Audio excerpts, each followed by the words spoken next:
Assalamualaikum warahmatullahi wabarakatuh. Halo teman-teman semua, welcome to HMJM Unimus YouTube channel. Sebelumnya perkenalkan, aku Mawar yang akan mendampingi teman-teman semua pada episode podcast kali ini. Oke teman-teman, jadi pada episode kali ini kita bakal membahas tema yang sangat relevan pada mahasiswa saat ini, yaitu terkait dengan skill gap AI pada mahasiswa. Nah, mungkin langsung saja kita mulai. Open the door, open your mind. This is our podcast. Let's hear Kastrat. Oke teman-teman, jadi pada episode perdana kali ini kita kedatangan tamu yang spesial nih. Beliau adalah Bapak Dr. Firdaus SMMM CMA yang merupakan salah satu dosen S1 Manajemen Unimus dan juga Kaprodi dari Magister Manajemen Universitas Muhammadiyah Semarang. Nah, di sini kita bakal menanya-nanyai Pak Firdaus nih terkait dengan perkembangan AI pada saat ini. Apakah AI saat ini itu membantu mahasiswa dalam pembelajarannya atau malah membuat kita sebagai mahasiswa ini mengalami yang namanya malas dalam berpikir kritis. Mungkin dari sini kita bisa langsung saja menanyakan kepada Bapak Firdaus terkait pendapatnya tentang AI, apakah yang membuat mahasiswa ini semakin mudah dalam pembelajaran atau malah membuat mahasiswa ini mengalami kesulitan. Mungkin langsung saja kita menanyai Bapak Firdaus.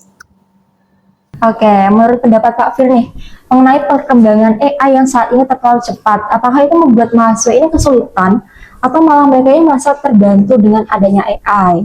Oke, terkait pertanyaan ini sebenarnya memang lebih tepatnya dijawab oleh mahasiswa ya, karena memang yang paling tahu tentang hal tersebut sebenarnya mahasiswa. Tapi let's see, saya menarik diri saya menjadi seorang mahasiswa di zaman-zaman dulu, meskipun belum sedinamis AI seperti sekarang ini. Sejauh ini saya melihat kita sebagai mahasiswa itu sangat membantu ya AI, jujur saja. Kalau andai kata ketika disertasi dulu saya AI-nya itu sudah bagus, mungkin saya tidak perlu lagi terlalu banyak membaca artikel sehingga sudah rangkumannya ada gitu, tinggal saya cek sedikit-sedikit. Nah, dengan adanya AI saat ini seharusnya mampu untuk membuat mahasiswa itu lebih survive di semua pembelajaran. Karena AI sudah sangat membantu. Ya bayangkan saja kita tidak perlu menulis terlalu banyak. Misalnya diminta untuk merangkum suatu artikel, ya kita bisa minta AI untuk membantu kita merangkum. But don't forget, kita harus ingat, AI hanya tools, tetap kita yang baca. Karena itu, kalau kita tidak baca, ya kita nggak akan ngerti isinya. Jadi tetap bisa membantu dengan sangat baik si AI ini sih. Gitu. Oke, jadi AI ini sangat-sangat membantu bagi mahasiswa ya Pak, karena sangat mempermudah sih, terutama ketika kita merekam pada saat dosen menjelaskan. Kita tinggal ngasih aja ke AI nih, tolong dong rangkumin apa aja sih materinya, langsung kayak gitu Pak. Ini sangat mempermudah kita sebagai mahasiswa seperti itu. Iya, dan Mbak juga merasakan itu ya, sangat dipermudah sekali. Apalagi ketika Pak Fir ngasih tugasnya dadakan seperti itu ya. Gitu ya. Itu kita sebagai mahasiswa ya Pak, jujur. Kita memang menggunakan AI seperti itu, tapi tetap menggunakan analisis kok Pak, aman. Ya. Saya percayakan hal tersebut ya. Masya Allah, terima Karena kasih. mahasiswa manajemen memang mahasiswa yang selalu menjunjung tinggi integritasnya sendiri gitu. Memang. Yes. Oke Pak, nah kira-kira nih pengaruhnya AI terhadap motivasi belajar mahasiswa itu gimana Pak? Apakah anak yang diajar oleh Pak Fir itu kayak gimana sih Pak? Apakah malah mereka yang merasa males atau jadinya tuh nggak bisa berpikir kritis kayak gitu? Oke, jadi kalau ditanyakan pengaruhnya sama berpikir kritis, itu dua hal yang notabene kita bahas terpisah sebenarnya. Jadi AI ini sebenarnya mampu membuat kita itu lebih kritis terhadap segala sesuatu atau penugasan, manakala AI-nya memang didesain untuk mengkritisi. Nah, artinya kan kita butuh strategi prompt nih di dalam AI, sehingga hasilnya nanti itu mengkritisi sesuatu atau penugasan dengan baik. Nah, ini yang kadangkala mahasiswa itu lupa untuk melakukan tersebut. Nah, mungkin ya teman-teman di mahasiswa itu tuh harus bisa lebih aplikatif lagi terkait dengan penggunaan AI, sehingga AI yang ada bukan cuman hanya sebatas copy pastean, tapi diajak pikir nih, istilahnya gitu. Karena ada penelitian yang menarik tentang AI, ternyata yang menggunakan istilahnya AI ke ChatGPT, ketika itu narasinya negatif, mereka akan lebih akurat. Mereka akan lebih akurat memberikan saran ke kita. Tapi ketika kita istilahnya sini narasinya lempem, itu mereka terkesan acuh tak acuh sama kita. Jadi kita ajak diskusi itu si AI untuk memberikan atau mengkritisi hal-hal tersebut. Betul. Dalam skripsi itu kan memang mahasiswa tuh sering mengandalkan AI ya, Betul, terutama betul. pada saat pengajuan judul nih, mereka Benar. pasti menggunakan AI. Nah, apakah itu tetap bisa dibenarkan atau mungkin ada saran nih, mungkin dari mahasiswanya sendiri tuh harus memikirkan judulnya sendiri. Oke. AI itu boleh digunakan sebatas kode etiknya itu dilakukan.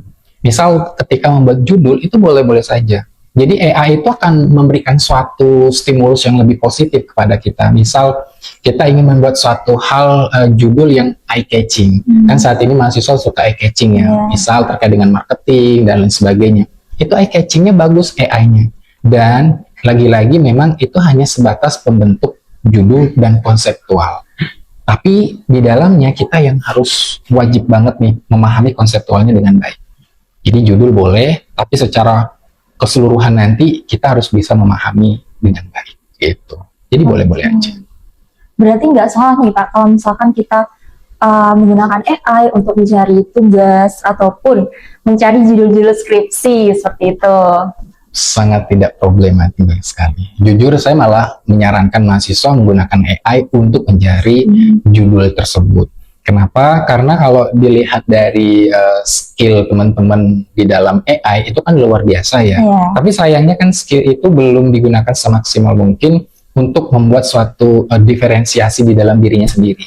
Jadi ketika teman-teman itu tuh membuat sesuatu judul ataupun karya tulis, itu memang masih terkesan AI 100%. Nah itu yang perlu sebenarnya dielaborasi dengan kemampuan pribadi gitu.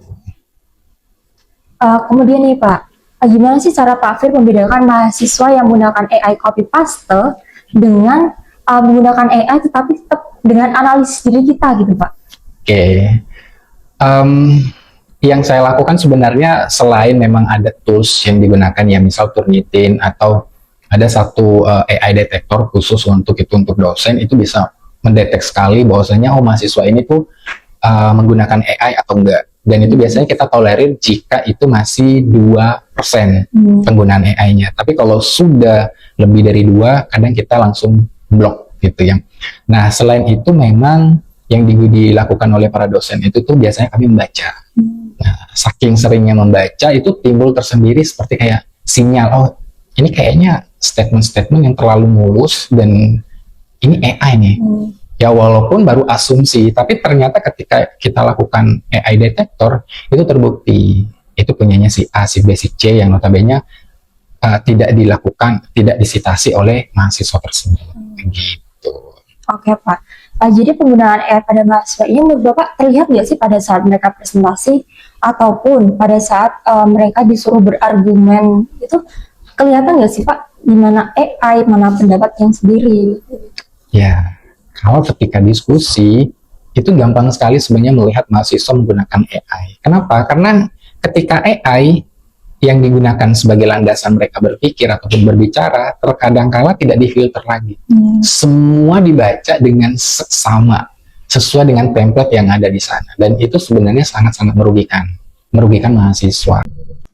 Oke nih Pak, kira-kira nih pengaruh AI terhadap motivasi belajar mahasiswa itu gimana Pak? Apakah malah membuat kita sebagai mahasiswa ini bersemangat atau malah membuat kita ini menjadi malas gitu Pak?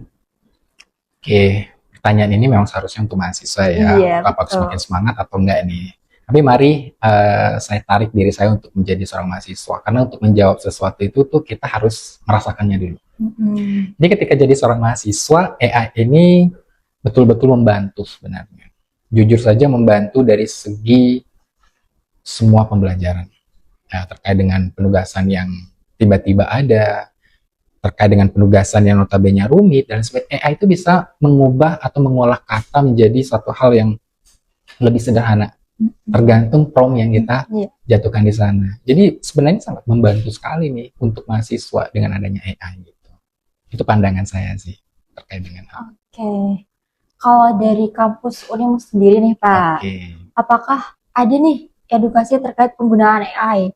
Apakah penggunaan AI itu bisa ditingkatkan lewat kampus melalui edukasi atau segala macam seperti itu?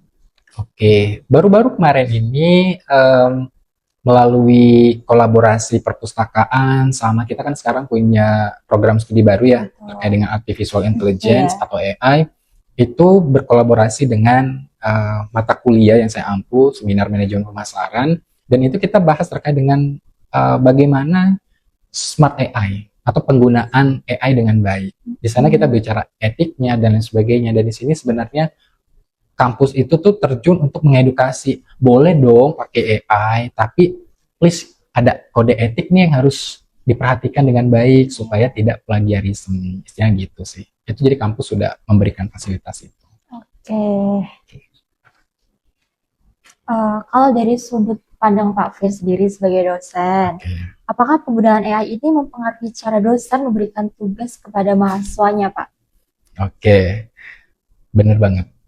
Jadi dengan adanya AI ini, saya sendiri itu menggunakan full untuk AI dalam artian di sini untuk memberikan penugasan. Jadi saya bisa memantau. Saya langsung ibarat kata nih, buatlah esai 100, tapi not ChatGPT, not ABCD dan sebagainya. Ketika saya masukkan hal tersebut di AI, itu akan sendiri nanti ngedeteksi. Oh, ternyata mahasiswa satu ini si A gunain AI, oh yang satunya enggak. Itu saya gunakan, jujur dengan adanya AI ini. Itu membantu sekali saya pribadi sebagai dosen itu untuk menilai atau memberikan penugasan. Dan dulu kan kita masih penugasannya itu kan by buku gitu ya, bla-bla sebagainya. Nah saat ini saya juga menggunakan buku, tapi sudah meminimalisir sekali. Jadi sebenarnya ini strategi yang sangat bagus dipraktikkan di dunia perdosenan sih, gitu. Oke. Nah, menurut Pak Fir sendiri nih, apakah perlu semua jurusan ini memahami terkait adanya penggunaan AI? Terutama kita nih dari jurusan manajemen pasti kan ada lebih banyak teori nih Pak daripada praktiknya. Oke. Semua jurusan saat ini mungkin lebih ke umum ya. Kita menarik ke umum, bahwasanya semua jurusan itu harus mengerti tentang AI. Kenapa? Karena kita jangan hanya berbicara tentang atau memikirkan hanya tentang kampus. Kita harus memikirkan setelah kita lulus nih. Setelah kita lulus kan dunia industri kan begitu dinamis ya. Kalau kita tidak bisa untuk menguasai AI, akan ada masa kita dieliminasi sama mereka. Karena perlu diketahui, AI ternyata juga menciptakan banyak kesempatan untuk para alumni, baik di manajemen dan yang lainnya, untuk berkontribusi di beberapa bidang. Misal broadcasting, ada sekarang saat ini tuh ada pekerjaan yang dulunya belum ada, misal terkait dengan spesialis marketing di bidang tertentu.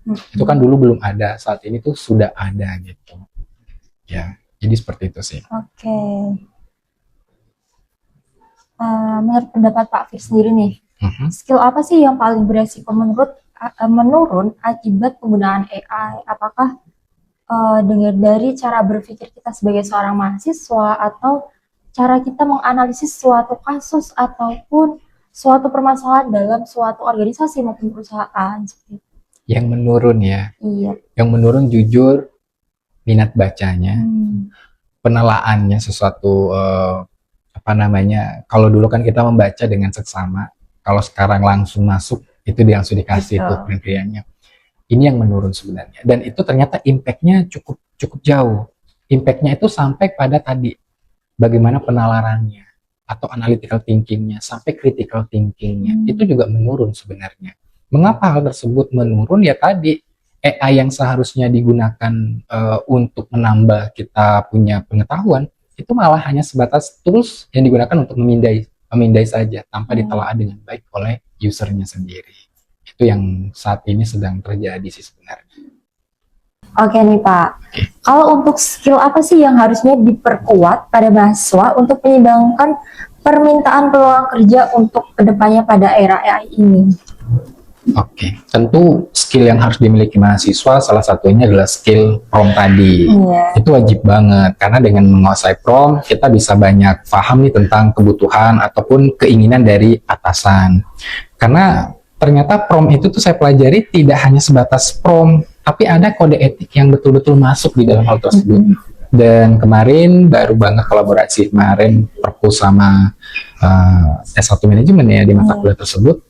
Itu saya baru mempelajari juga. Oh ternyata prom itu tuh ada khusus ilmunya nih bagi mereka. Jadi tidak sembarang kayak bikinkan prom, ada khusus banget itu sehingga hasilnya smooth.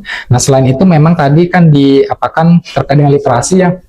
Jadi AI literasi juga perlu teman-teman perbaharui literasi teman-teman. Jadi jangan cuma buku-buku saja, tapi literasi dari AI. Selain itu memang tetap ada istilah komunikasi. Jangan dihilangkan ya. Meskipun teman-teman mengetahui AI dengan baik, tapi kalau komunikasinya jelek nanti siapa yang mau menerima kita sebagai partner kerja gitu. Mungkin cukup 3 itu saja mampu membuat kita survive di tengah dinamika AI yang saat ini. Gitu. Oke, Bapak. Tadi kan kita udah nih pertanyaan tentang AI buat mahasiswa, kemudian dari sudut pandang Bapak selaku dosen, kemudian cara mahasiswa berpikir dengan adanya AI. Nah, yang pertanyaan terakhir nih, Pak. Terakhir banget nih ya. Iya, betul. Oke. Pesan apa sih untuk mahasiswa yang sangat bergantung pada AI? Mungkin Bapak bisa memberikan pesan pada mahasiswa yang bergantung pada AI agar mereka ini janganlah bergantung terlalu banyak gitu. Jangan terlalu banyak bergantung sama AI. Pesan yang ingin saya berikan kepada mahasiswa, please ketika kita menggunakan AI itu lihat AI hanya sebatas tools, tidak dijadikan sebagai the main idenya. Anda adalah ibarat kata sebuah pemeran film, Anda itu sutradaranya. Jadi AI itu hanya sebatas tools yang digunakan. Dan pahami lagi bahwasanya AI itu tidak bisa membuat keputusan. Jadi semua yang ada di AI, keputusannya diambil oleh mahasiswa. Jadi bijak-bijaklah di dalam menggunakan AI, karena AI itu bisa tadi, di awal kita sudah menyebutkan, AI merupakan salah satu pisau ibarat kata, bermata dua. Bisa menjatuhkan Anda dan bisa pula meninggikan Anda. Karena case yang ada AI ternyata kemarin ChatGPT menggunakan skripsinya menggunakan ChatGPT, baru wisuda 2 jam setelah itu sarjananya dicabut. Karena baru ketahuan dengan pengakuannya ChatGPT full. Sehingga bijak-bijaklah dalam menggunakan AI, karena AI sebenarnya bisa membantu kita menjadi lebih baik, lebih punya value lagi, tapi ketika tidak digunakan dengan bijak, Anda akan terbawa arus. Ingat juga AI ini kan tren ya. Tren yang ada saat ini boleh kita ikuti, tapi jangan asal-asal ikutan. Jadi kita tetap harus punya integritas tinggi, punya value lebih, supaya nilai kemanusiaannya tetap ada. Jadi AI hanya sebatas tools, bukan pengganti. Gitu. Baik, oke Pak, keren banget nih tadi pernyataan-pernyataannya. Mungkin sebelum kita tutup nih Pak, dari Pak Fir sendiri bisa memberikan closing statement nih. Closing statement ya, tentang AI. Betul. Atau tentang kehidupan. Tentang AI dan kehidupan boleh Pak. Oke, tentang kehidupan. Oke. Di zaman saat ini kita hidup berdampingan dengan berbagai macam persoalan, salah satunya AI. Jadi pintar-pintarlah kita di dalam mengaplikasikan AI sebagai teman hidup kita. Karena ternyata AI bisa jadi teman hidup yang luar biasa.